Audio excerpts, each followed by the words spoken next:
Ndugu waandishi wa habari, miongoni mwa faida zilizopatikana kupitia mwendeshaji binafsi,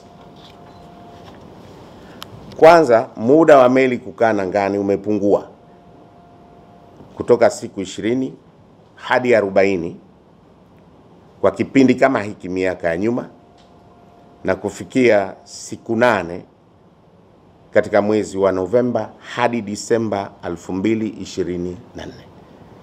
Kwa tulitoka meli kukaa nangani siku 40, siku 20, siku 30, tukaja mpaka siku 8.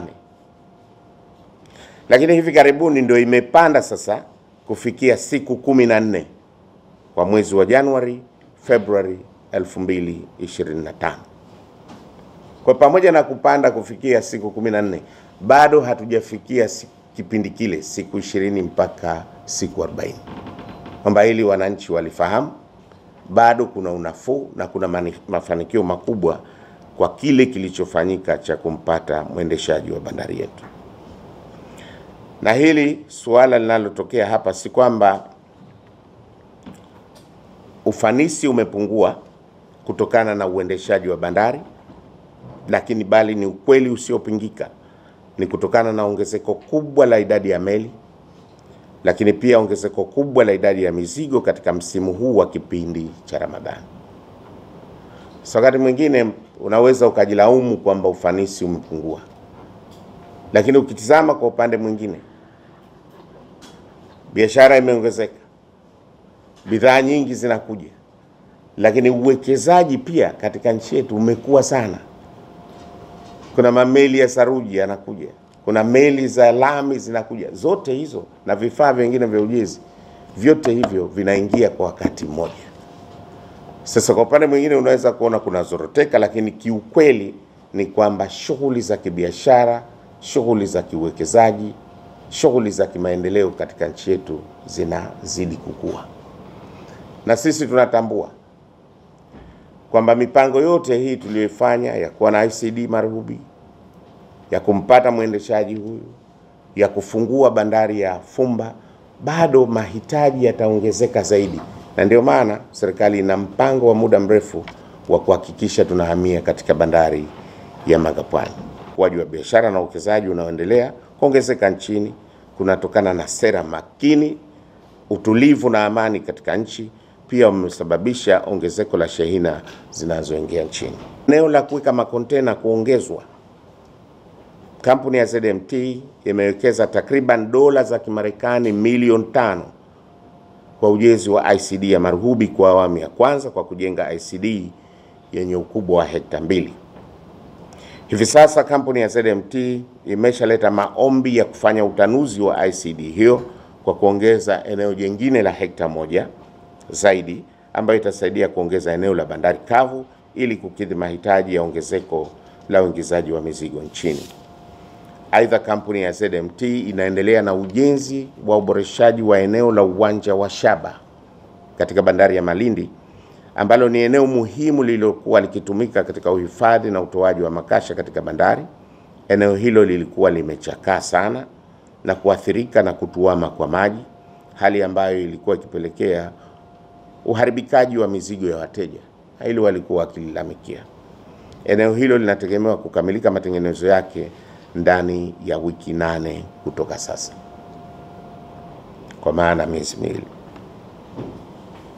Lakini 3, katika kulinda maslahi ya nchi kwa kuboresha usalama wa mizigo inayoingia nchini na kurahisisha huduma ya ukaguzi wa mizigo, ZMT imemkabidhi eneo mamlaka ya mapato TRA kwa ajili ya kufungua skana mpya na ya kisasa itakayokuwa na uwezo wa kukagua makasha zaidi ya 20 kwa saa moja, ili kuondoa usumbufu unaopatikana kwa wateja ambao kwa sasa uwezo wa skana uliopo haiwezi kukagua zaidi ya makasha 5 kwa saa moja, na jambo hili nalo huchangia katika kuwepo kwa msongamano.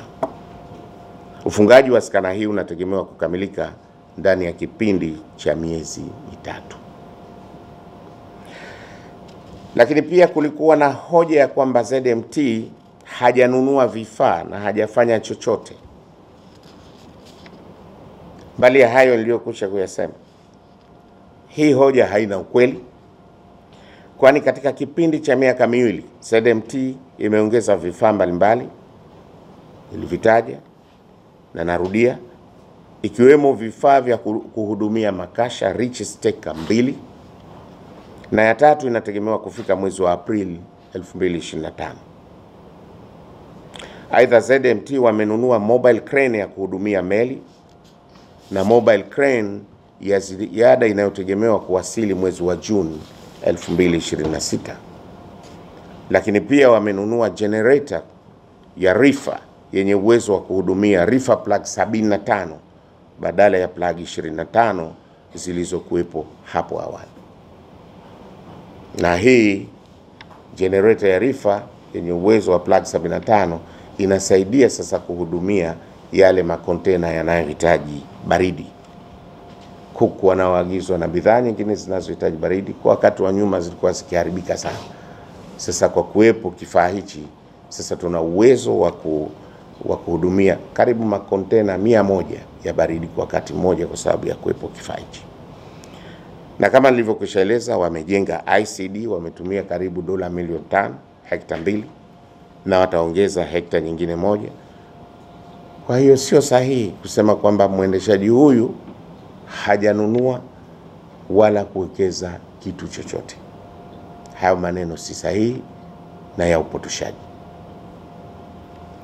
Mbali na uwekezaji uliofanywa na ZMT katika kujenga ICD ya Maruhubi kupitia jitihada za Serikali ya Mapinduzi ya Zanzibar, Zanzibar hivi sasa imetoka kuwa na eneo la kuhifadhia makasha la chini ya hekta 5 ambazo zilikuwepo ndani ya bandari ya Malindi, na sasa zipo jumla ya hekta 11 zaidi. Kwamba Fumba tuna hekta 6, mkoani Pemba tuna hekta 1, Bwawani pale tuna hekta 1, na hekta 3 za bandari kavu ziko pale Maruhubi, 2 tayari na 1 inaendelea kujengwa. Mbali na hiyo, serikali kwa kushirikiana na Fumba Port imekamilisha fidia ya eneo la ukubwa wa takriban hekta 8 kwa ajili ya utanuzi wa bandari ya Fumba ili kuwa na nafasi ya kutosheleza huduma zaidi ya makasha 250,000. Sasa hivi makasha yanayoingia nchini ni karibu 80,000 mpaka 90,000. Sasa sisi tunaweka capacity ya kuweza kuhifadhi makasha kwa ujumla katika bandari zetu zote 250,000.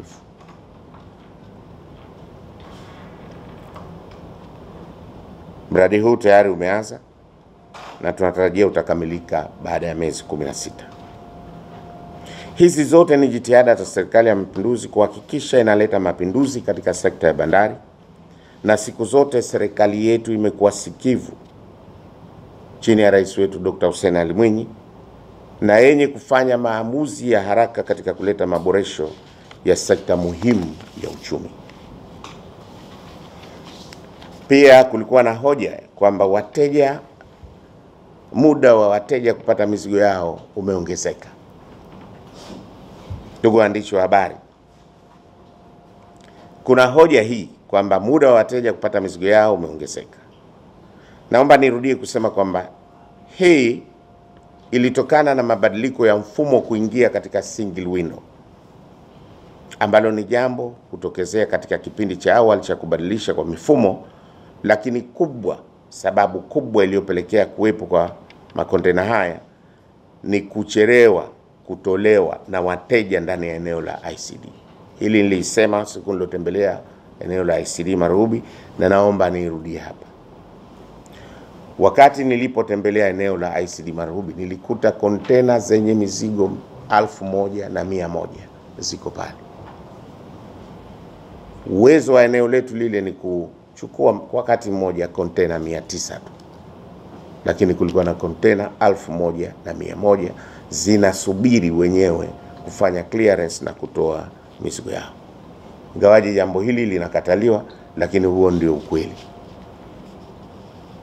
Na kwa kuliona tatizo hili, Serikali ya Mapinduzi ya Zanzibar chini ya maelekezo sahihi ya Mheshimiwa Rais Dr. Hussein Ali Mwinyi, Wizara ya Ujenzi, Mawasiliano na Uchukuzi, Shirika la Bandari na ZMT tulikaa pamoja na kuziangalia changamoto zinazoikabili bandari ya Malindi na ICD yake kwa kipindi cha kuingia meli nyingi na mizigo, na kuandaa mpango maalum wa dharura kwa mwezi mtukufu wa Ramadhani kwa lengo la kuharakisha utoaji wa mizigo na kuwapa unafuu wafanyabiashara na wananchi.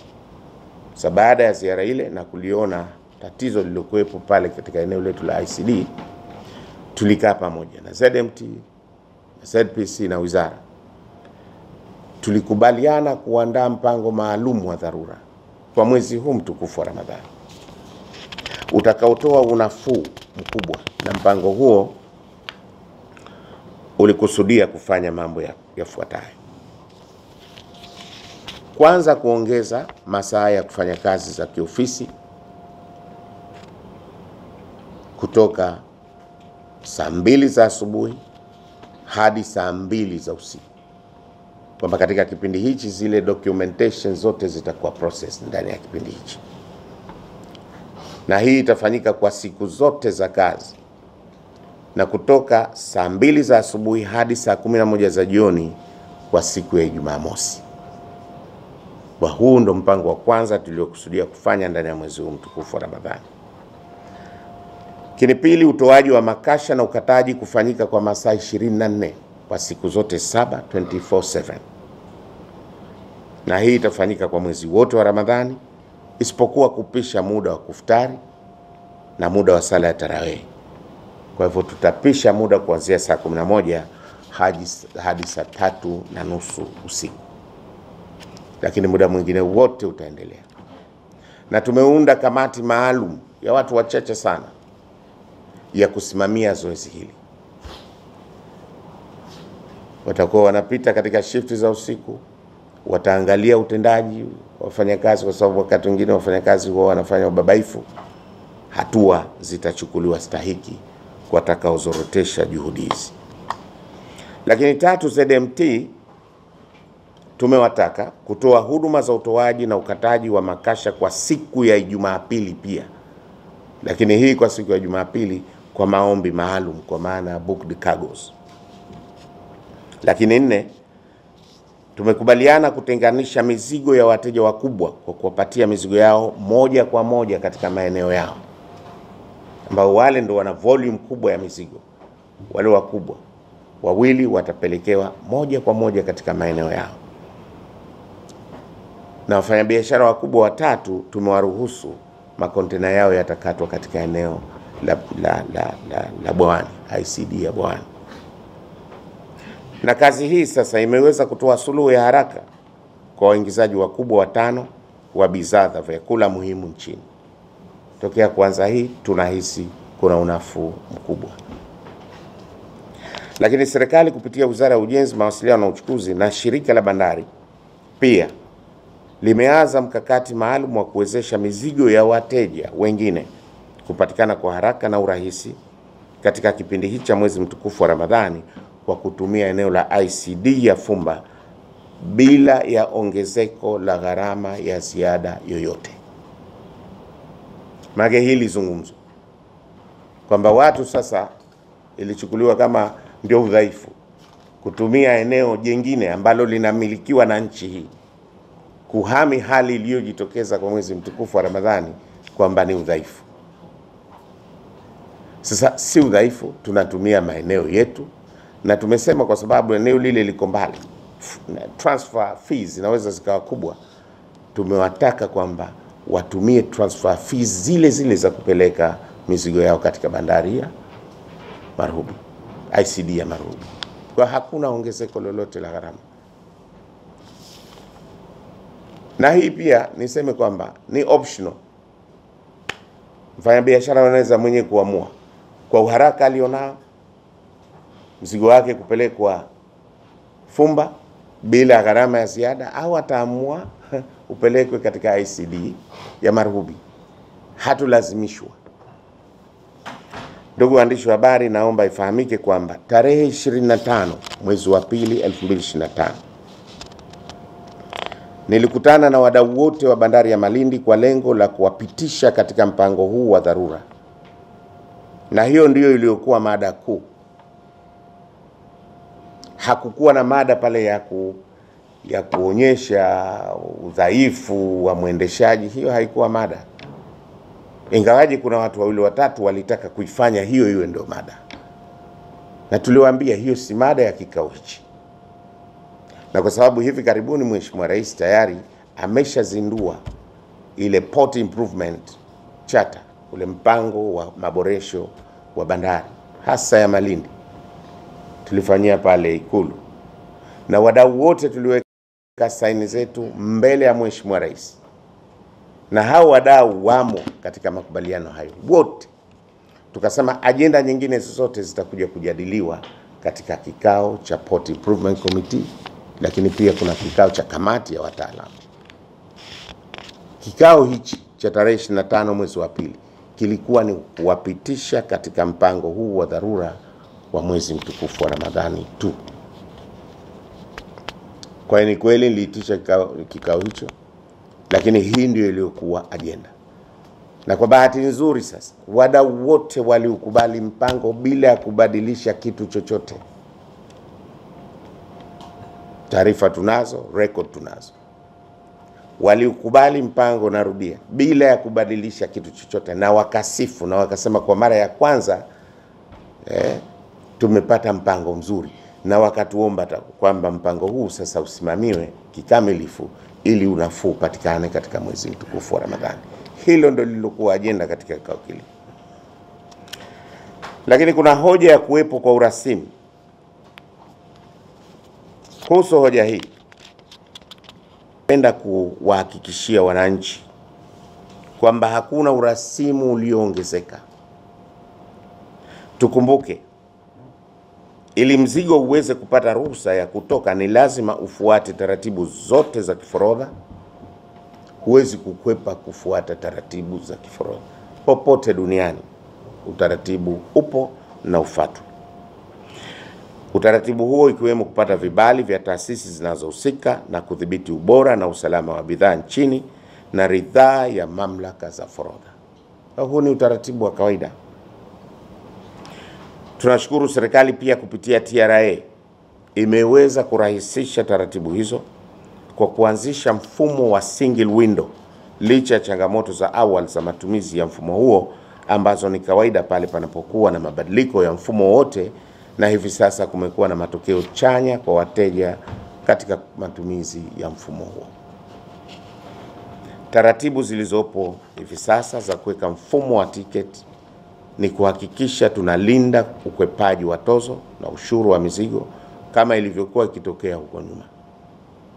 Naomba pia ieleweke kwamba pamoja na kuwepo kwa taratibu hizi, bado baadhi ya wateja ambao hawana uaminifu bado wanaendelea kutafuta mbinu mbalimbali za kukwepa kulipa tozo za serikali, ikiwemo kughushi nyaraka za forodha na malipo ya benki.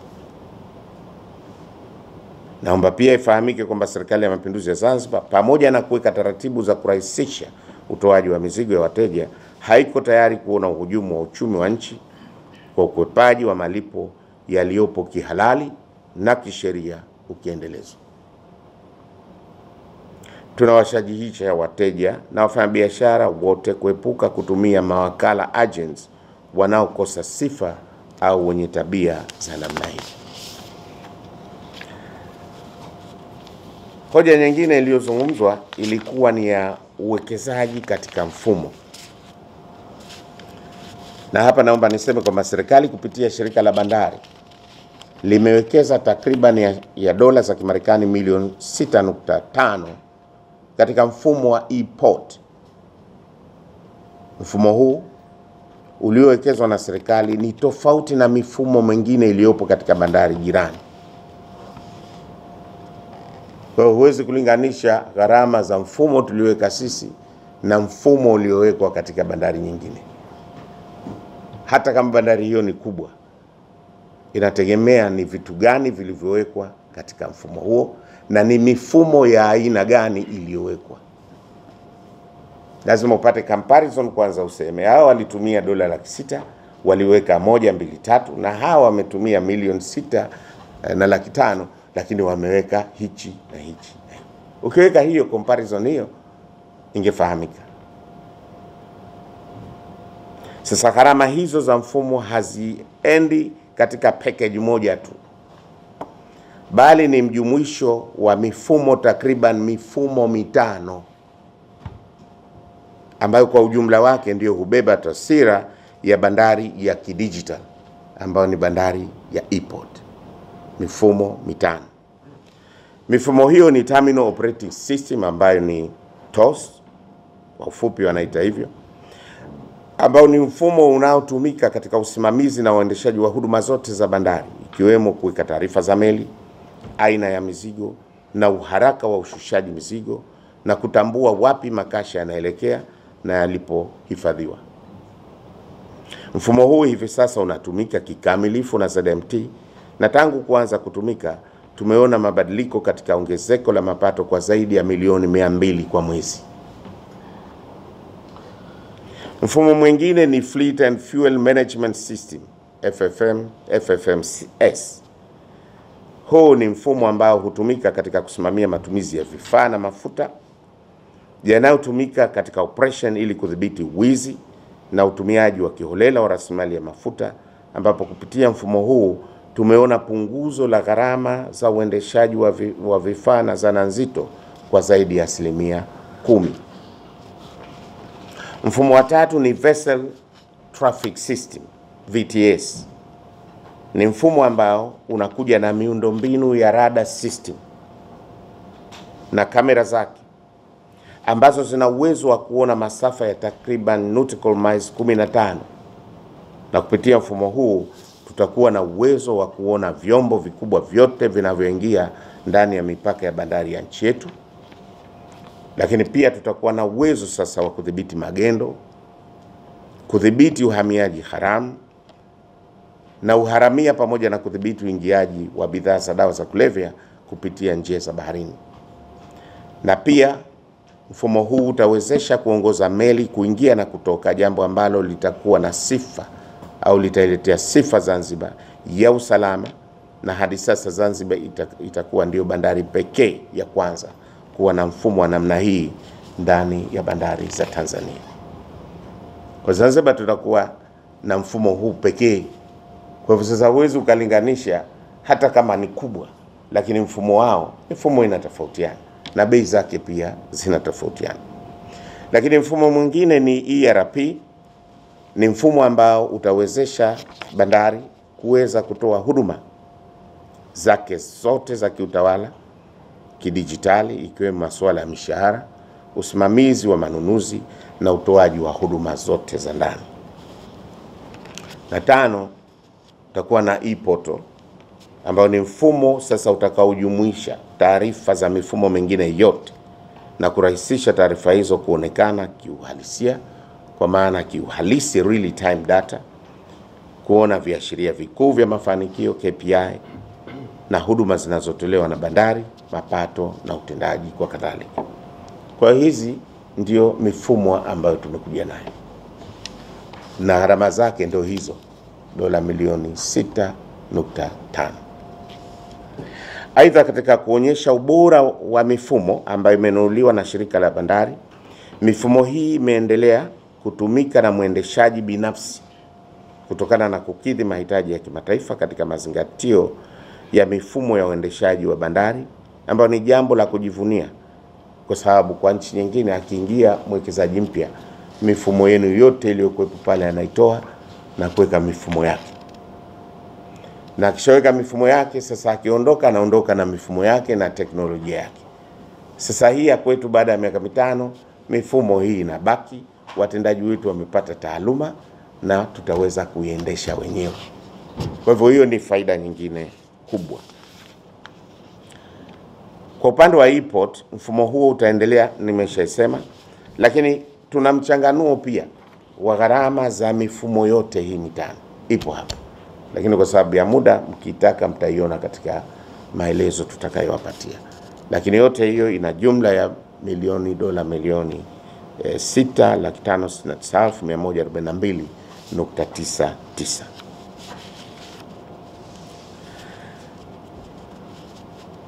Sasa kama nilivyosema mwanzo, kuna faida nyingi ambazo zimepatikana kwa kupitia kampuni hii ya HCL. Wafanyakazi wetu kuchukuliwa, kuondokana na exclusivity, huwa na non-exclusive agreement. Lakini kubwa pia, mapato yetu yameongezeka kupitia mifumo hiyo iliyowekwa ya kudhibiti.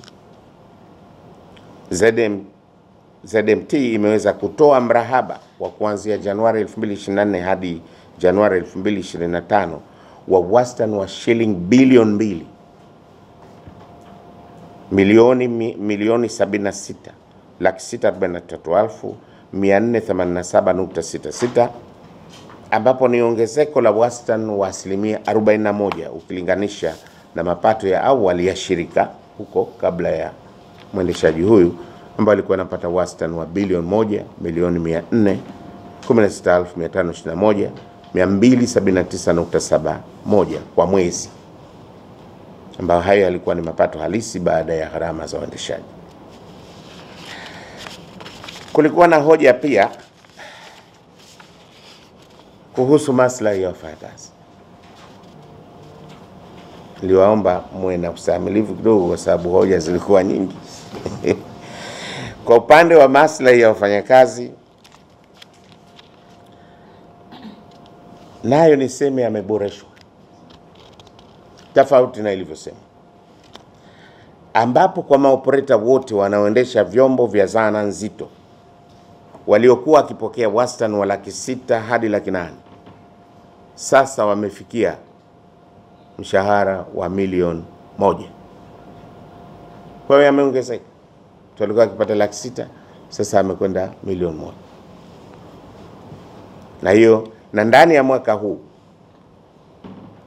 2025 kuanzia mwezi wa Aprili, wafanyakazi wote waliobaki watapokea nyongeza ya mshahara ya Laki1 fixed per person na nyongeza ya mshahara kwa mujibu wa utendaji performance bond, ambayo imeanza kutolewa kwa mujibu wa kipimo cha utendaji wa kila afisa husika.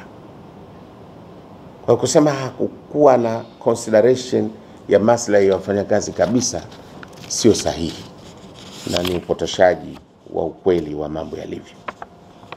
Mbali na hayo, ZMT imewekeza katika kutoa huduma za ambulance kwa kila mtendaji na familia yake bure, ili kuboresha upatikanaji wa huduma za afya pamoja na kutoa mafunzo na kuwapatia vyeti vinavyotambulika kimataifa. Kuna hoja nyingine ya kuongezeka kwa gharama za utoaji makasha. Gharama za kutoa makasha zipo kwa mujibu wa mwongozo wa Tariff Book ya mwaka 2018. Naomba nirudie.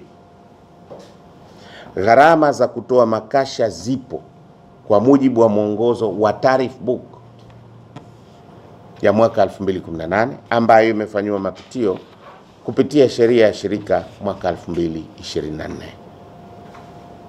Mabadiliko hayo yalizingatia ongezeko la thamani ya fedha za kigeni, US Dollar Exchange Rate Indexation, huduma ambazo zilikuwa zikitolewa lakini kutolipiwa. Kulikuwa na huduma zimo kwenye Tariff Book, zilikuwa zinatolewa lakini zilikuwa hazichajiwi. Kwa hiyo sio kwamba ni ngeni, zipo, zilikuwepo, zilikuwa hazichajiwi tu. Na tozo za huduma za ziada ambazo awali hazikuwa zikitolewa kama vile matumizi ya crane stevedoring, kusafirisha makasha kwenda bandari kavu ICD, hii haikuwepo kwa sababu wakati huo tulikuwa tunarindukana katika bandari ya Malindi. Sasa kuna chaji ya kuyatoa makontena Malindi kuyapeleka ICD. Gharama hiyo lazima iwepo. Kwa hivyo huku unapata unafuu. Na tulinganishe tu, watu walikuwa wanachelewa kupata mizigo yao miezi 3 hawajaipata. Hapo pia walikuwa wana gharama wanazitumia kubwa tu. Leo kutoa gharama ya dola 65 ukaupata mzigo wako kwa haraka haiwezi kuwa tatizo. Sio kana fahamika. Mizigo ilikuwa na kama miezi 3 haujafika, miezi 6 haujafika, na freight charges zilikuwa kubwa huko nyuma. Lakini kwa maboresho haya, hayo yote yanaondokana. Sasa kuongezeka kwa tozo hizi, hakuna sababu ya kulalamika wala hakuna sababu ya mfanya biashara huyu kwamba aseme sasa gharama zimeongezeka, niongeze pia gharama za bidhaa ninazozitoa sokoni. Pia tukumbuke kuna changamoto kubwa ambayo ilikuwa inakabili shirika la bandari, ambayo ni kutotumika vyema tozo za bandari, nimeshaisema, lakini pia na watendaji ambao hawakuwa na uadilifu, pia ukwepaji wa malipo ya gharama hizo kwa baadhi ya mawakala ambao hawakuwa na uaminifu, kitu kilichopelekea kwa muda mrefu shirika la bandari kushindwa kukusanya mapato yake kiuhalisia na kupelekea kushindwa kumudu kuendesha shirika kwa faida. Sasa hapa ninazo tozo mbalimbali na jadwali zima za tozo hizi ambazo zinahusisha stevedoring, zinahusisha